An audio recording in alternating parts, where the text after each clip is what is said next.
Merry Christmas, everyone. Thank you for affording me some small portion of your day here on my favorite day of the year.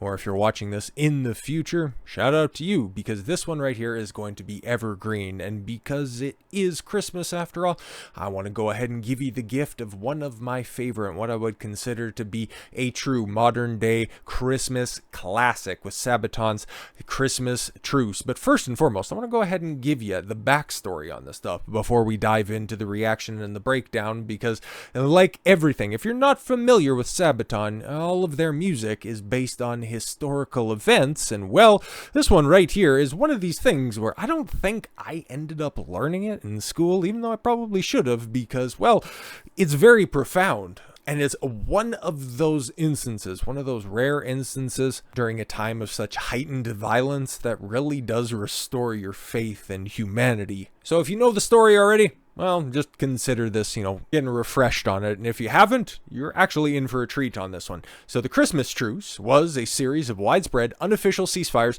along the Western Front of the First World War. And the First World War, if for any of you history buffs that are out there, you already know that that is one of the most criminally undercovered, under-researched, and appreciated conflicts in all of human history. Yeah. Okay, all the bright lights and all of the accolades always goes to the Second World War because it has such a famous villain. But the moral ambiguity and the overall grayness of the First World War makes it for such an interesting analysis piece, because realistically it's not one of those things where you could go, well, actually they weren't so bad because they made the trains run on time. No, like, it's not even incredibly certain who were the good guys and who were the bad guys in the First World War. Like, the Austro-Hungarians kind of had a point when they were over there, and then the Americans swooping in at the 11th hour, and it's like, did you actually help out the right ones? And then especially all of the fallout and the aftermath that ended up causing the Second World War. That's why I consider it to be so interesting. But anyways, the truce occurred 5 months after hostilities had began. Lulls occurred when the fighting, as enemies ran out of men and munitions, and commanders reconsidered their strategies following the stalemate of the race to the sea. Another banger Sabaton track, by the way, and the indecisive result of the First Battle of Ypres. In the week leading up to Christmas Day, the 25th of December, French, German, and British soldiers crossed the trenches to exchange seasonal gifts and talk. In some areas, men from both sides ventured into no man's land on Christmas Eve and Christmas Day to mingle and exchange food and souvenirs. There, they were joint burial ceremonies and prisoner swaps, while several meetings ended in caroling. Yeah, man. Men played games of football with one another, creating one of the most memorable images of the truce. Hostilities continued in some sectors, while in others, the sides settled on a little more than arrangements to recover bodies. Following year, the few units arranged ceasefires, but truces were not nearly as widespread as in 1914. Yeah, this was pretty much a one-off thing. A couple of pockets here and there of cessed hostilities in 1915, but by 1916, yeah, it was like, nah, it's just, let's just go home. Let's just try to get this finished in a timely manner. But as we're going to see here, as it is beautifully brought to the screen by Sabaton, this is one of those things, man. Like, I've seen a lot of reactions. This is actually the first Sabaton song that I have ever heard, and it made me a lifelong fan directly after that, on top of the many other bangers that they have in their catalog. But in seeing the reactions where it's like everybody is going to go ahead and give their maudlin reaction, it reminds me like of what's happening in Ukraine, around the world, and I'm sure there's going to be a bunch of other reactions to this year. Oh, what's happening? No, it's just what happens when you take the governments out of this stuff, when everybody just realizes, hi, you're a guy, I'm a guy, we might not speak the exact same language, but then at the end of the day, okay, we're all human beings here. It's one of those uniquely male experiences where you could just be, just engaged in a fight with somebody. You could just be, throwing blows at one another. But then when it's all said and done, I can tell you, I've made a couple of friends after we fought. That's one of those weird things. Like, it just doesn't resonate with some women that are out there. Like, they just can't see it. It's, oh my God, it's so bloody. And wow, how did this happen? It's like, like, no, this totally makes sense that you can stop fight. You were shooting at each other not but hours ago, but then later that day you're shaking hands, exchanging pictures, little trinkets amongst your enemies, and then just right after that, go back to fighting. But then another big thing over the top of this, given the fact that it didn't happen in subsequent years, it's mostly because the commands ended up catching wind of this stuff, and it's like, no, we don't want anybody like making long-lasting, relations with, the other side. We're here fighting for what exactly? Again, this is why World War I is so intensely referred to as being morally ambiguous. But now, as we're going to be getting into the video itself, it's an 8-minute long epic, and I'm very happy that I get to share this with you guys because, like I said, it's the first thing that I ever seen from Sabaton. Think that it's an incredibly well shot, emotionally evocative video that many of overreactors online have just shed way too many tears over. There's a point where I know I get a little choked up, but at the same time, I'm not going to be right in the middle, okay? I'm not going to be one of these who just go, oh my god, guys, it's so sad. It's like, can't you see the tears coming out of my eyes? And it's like, no, man, I don't do that type of stuff, okay? I'm going to be here to share with you and give you guys a gift, give you a little gift here on Christmas of what I think is not only the finest modern Christmas song in general, but one of Sabaton's overall great pieces. From 2022's War to End All Wars, I give you Sabaton's Christmas Truce. Let's check it out.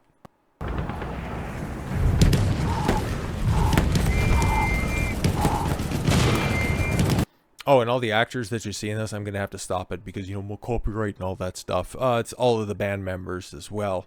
Right there you have the drummer, Hannes, by the way.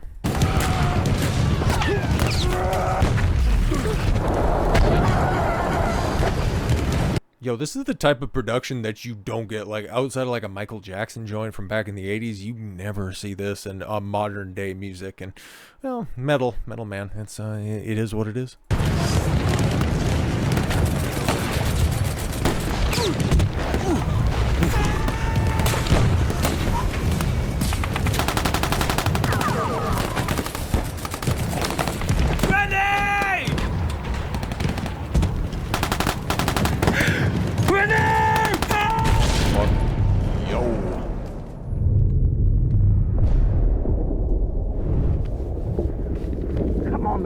Yo, they haven't even gotten to the music yet, and this is already just like an all-timer, right? Like, just crazy production budget, and all of their music videos are just like this.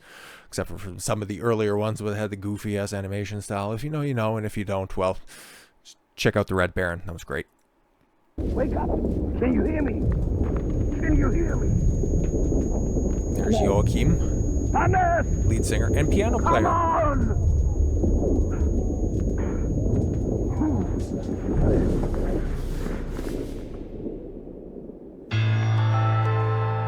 Oh, it's so good.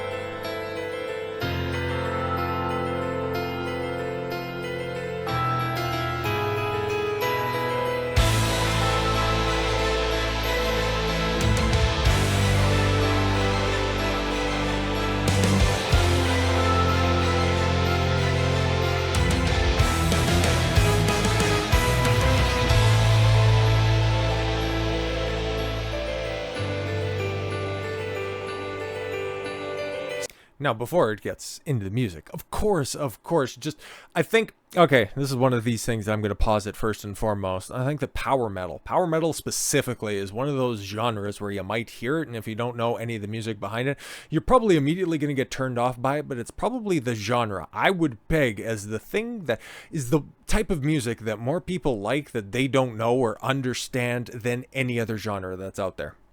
I don't think anything else is close. But anyways, let's get into what Joachim's about to just drop here. Silence. Oh, I remember the silence on a cold winter day. After many months on the battlefield, and we were used to the violence. Then all the cannons went silent, and the snow fell. voices sang to me from no man's land. Just the way that he slides off that no man's land. It's perfect, man. It's so good. It all encapsulates this. It's really hard and really hard to say specifically what it is, but just the way that you can have a Christmas carol, obviously with the, the allude to Carol of the Bells, obviously with the chimes at the beginning, and then the wholesome piano behind it, but then at the same time, just hearing the emotionality behind the lyrics, just the pain and the suffering brought on by war. No band does it better.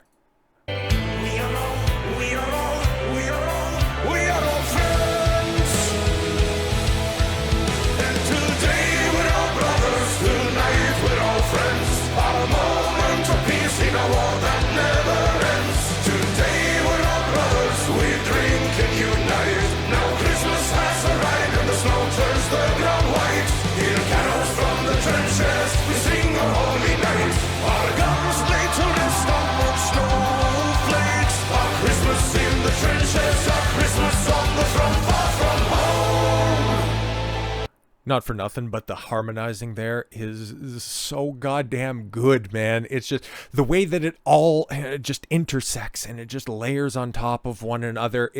I hate to run back and just say it's perfect, but I think that's an accurate description. They're trying to do their own thing by just presenting their own song in their own style, but the way that it mixes together with your classic carols and all of those other themes and motifs that they set up over the top, there's not too many bands with the same type of sound that can perfectly meld all of these different themes together, and they do it very well. And then, of course, just to speak about the cinematography, about the trenches that are there as well, the real-life recreations of this stuff, it doesn't look like that much, but you're going down there to a field, you're going down to places where battles have been fought, blood has been shed. That would have been a special shoot to be a part of, not, like with the guns, but with the cameras and all. Anyways.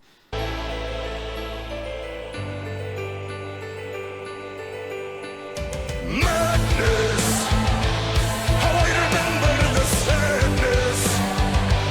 We were hiding our tears in a foreign land where we faced our fears.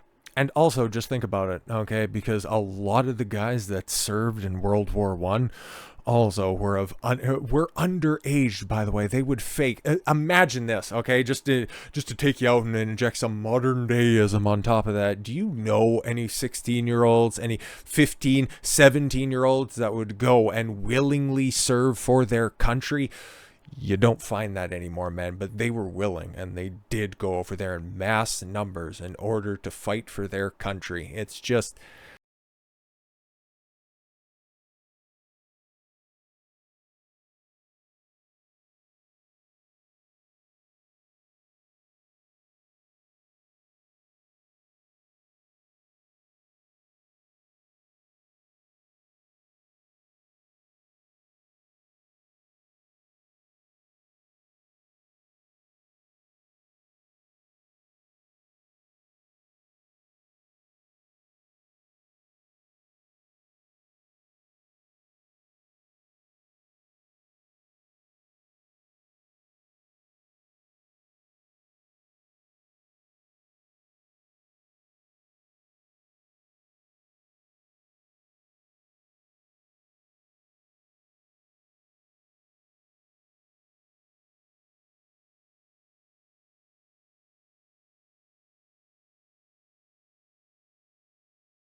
just, giving it up to using all of the instruments that are going to be period appropriate, like obviously the old stand-up piano that looks like it would be accurate for the time. We're talking about 1914 after all. And then, of course, there's going to be a belt and guitar solo. Tommy's going to be laying it down for everybody. He's going to be on a nylon string, 6-string, that's likely to be down there, but weaving in the lyrics that sound tremendously. Like this chorus, man, it bangs. You can listen to this in July or down down here in the depths of December, it doesn't much matter, man, because they're telling a bigger story than just simply, the little drummer boy could ever hope to accomplish. But the adherence to the historical fact, because we seen it in the beginning with a little bit of the preamble there to set everything up, where the two sides, during trench warfare, you would hear the carols being sung on either side, bringing everybody over for the truth, or for the truce rather, and then just, getting together in no man's land right there, just shouting that out every time with all of the lyrics. This is what makes Sabaton such a special act. But let's get into this guitar solo, because it's really good. I know, right? It's a consistent theme throughout this entire song.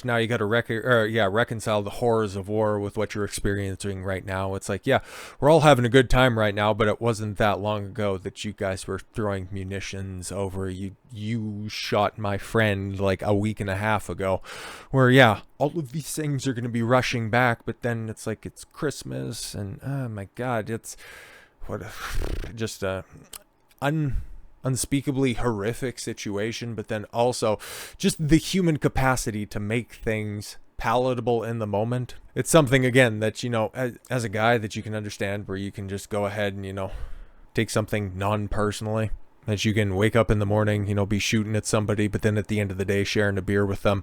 That's just how it is sometimes. Anyway.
Unfortunately, there is an end to the song, but just the stark contrast, right? Like, you had the little handoff. It's like, okay, well, I guess we got a job to do. Gotta go hit the old dusty trail here. But then just the veracity of the music, just the powerful drums start to kick in. The more laid-back vocal approach from Joachim ends up getting replaced with a more staccato delivery that is more emblematic of the warfare that now just has to resume. And, well, it's just the state of things, okay? Somebody's got to win this. We are in a war. That was nice, to make acquaintances with you guys over the past couple of days, but when it's all said and done, we got these guns, and we aren't just here to, pretend joust with them. We kind of got jobs to do, but also, shout out to this amazing cinematography, right? Like, this is a music video. This is a music video which was released, I think, in 2021, ahead of the album release, which is this much care, where you just take a look at modern music videos and it's just guys, just kind of walking around their hood. And it's like, okay,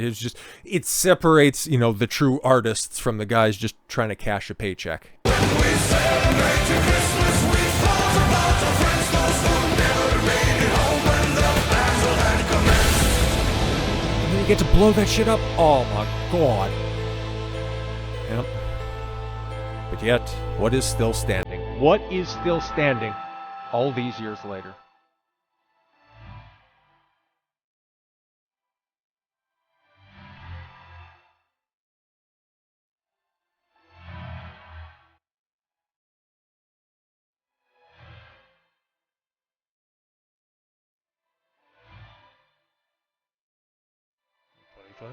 go.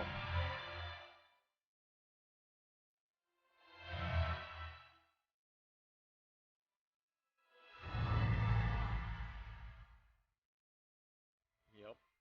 Lest we forget.